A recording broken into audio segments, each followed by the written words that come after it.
Shalom, selamat pagi Bapak Ibu, Saudara-saudari yang dikasih Tuhan dimanapun Anda berada.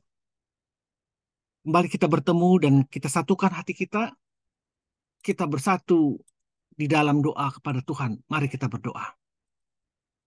Bapak yang berada dalam kerajaan surga, terima kasih atas penyertaan-Mu. Dan Kau berikan hari yang baru buat kehidupan kami pada pagi hari ini. Datanglah Kau di tengah-tengah kami, beracara seluas-luasnya dalam kehidupan kami ini Tuhan.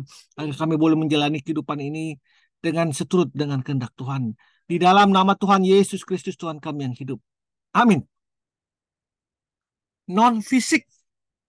Dasar firman Tuhan diambil dari Lukas 15 ayat 11 sampai 32. Perumpamaan tentang anak yang hilang. Yesus berkata lagi, ada seorang mempunyai dua anak laki-laki.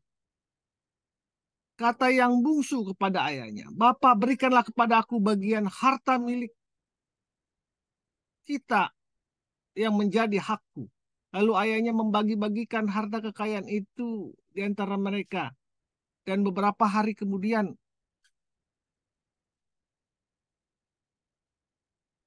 anak bungsu itu menjual seluruh bagiannya itu lalu pergi ke negeri yang jauh. Di sana ia memboroskan harta miliknya itu dengan hidup berfoya-foya. Setelah dihabiskan semuanya itu rencana timbullah bencana kelaparan di dalam negeri itu dan ia mulai melarat. Lalu ia pergi dan bekerja pada seorang majikan di negeri itu. Orang itu menyuruhnya ke ladang untuk menjaga babinya. Lalu ia ingin mengisi perutnya dengan ampas yang menjadi makanan babi itu, tetapi tidak seorang pun yang memberikan kepadanya. Lalu ia menyadari keadaannya, katanya, betapa banyaknya orang upahan Bapakku yang berlimpah-limpah makanan, tetapi aku di sini mati kelaparan. Aku akan bangkit dan pergi kepada Bapakku dan berkata kepadanya, Bapa, aku telah berdosa terhadap surga dan terhadap Bapa. Aku tidak layak lagi disebut anak Bapa. Jadikanlah aku sebagai salah seorang upahan Bapa. Maka bangkitlah ia dan pergi kepada bapaknya. Ketika ia masih jauh, ayahnya telah melihatnya, lalu tergeraklah hatinya oleh belas kasihan. Ayahnya itu berlari mendapatkan dia, lalu merangkul dan mencium dia. Kata anak itu kepadanya, Bapak, aku telah berdosa terhadap surga dan terhadap Bapak. Aku tidak layak lagi disebut anak Bapak. Tetapi ayah itu berkata kepada hamba-hambanya,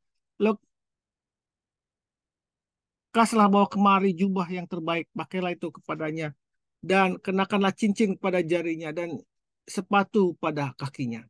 Dan ambillah anak lembu tambun itu, sembelilah dia, dan marilah kita makan dan bersuka cita. Sebab anak ini telah mati dan menjadi hidup kembali, dan dia telah hilang dan didapat kembali. Maka mulailah mereka bersukaria.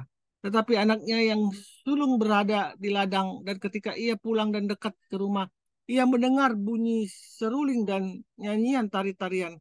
Lalu ia memanggil salah seorang hamba dan bertanya kepadanya, apa arti semuanya itu? Jawab hamba itu, adikmu telah kembali dan ayahmu telah menyembeli anak lembu tambun karena ia mendapatkan kembali dengan sehat.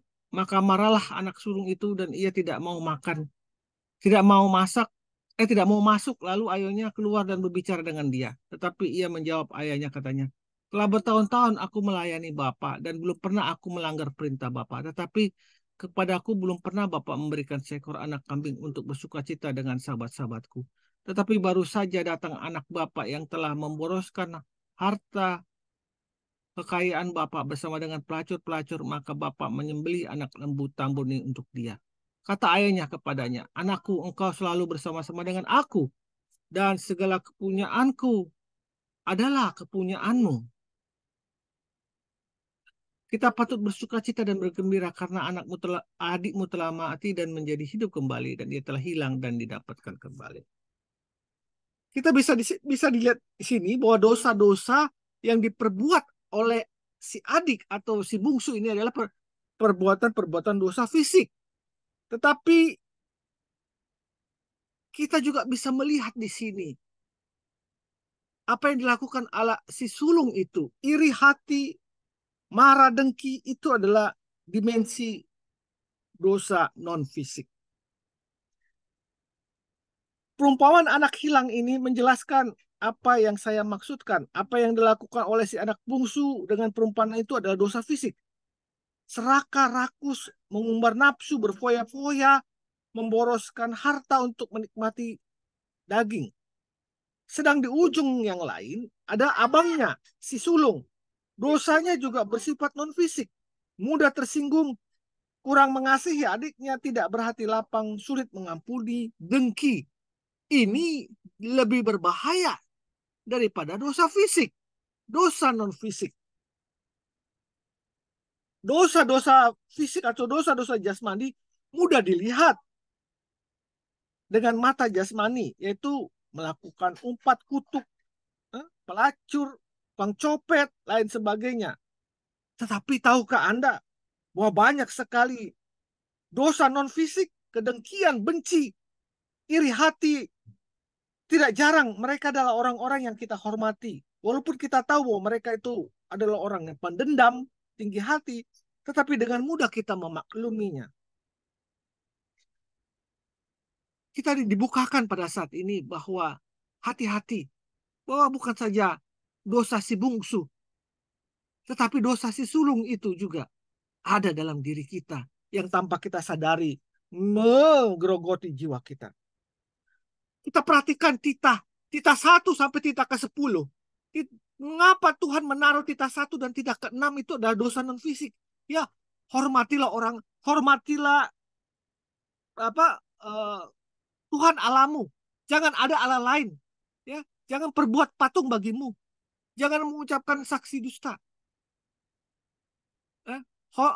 Ingat dan sucikanlah hari Sabat. Bukankah itu menggambarkan Tuhan sangat konsen dengan dosa-dosa non fisik. Baru selanjutnya titah ke-5 sampai ke-10, jangan membunuh, jangan berzina. Itu adalah dosa fisik. Jadi hati-hati dengan dosa non fisik ini ya. Jangan hati-hati dengan dosa non fisik. Kita pelajari bahwa justru non fisik inilah iri hati, kedengkian, dendam dan segala itu yang paling berbahaya. Yang Tuhan sudah tunjukkan. Tolong Anda perhatikan sisi-sisi kepribadian Anda yang tidak kelihatan. Temperamen Anda, karakter Anda, keinginan-keinginan Anda. Apakah iblis ada di situ? Selamat pagi, selamat berkarya. Tuhan Yesus memberkati kita. Amin. Amin.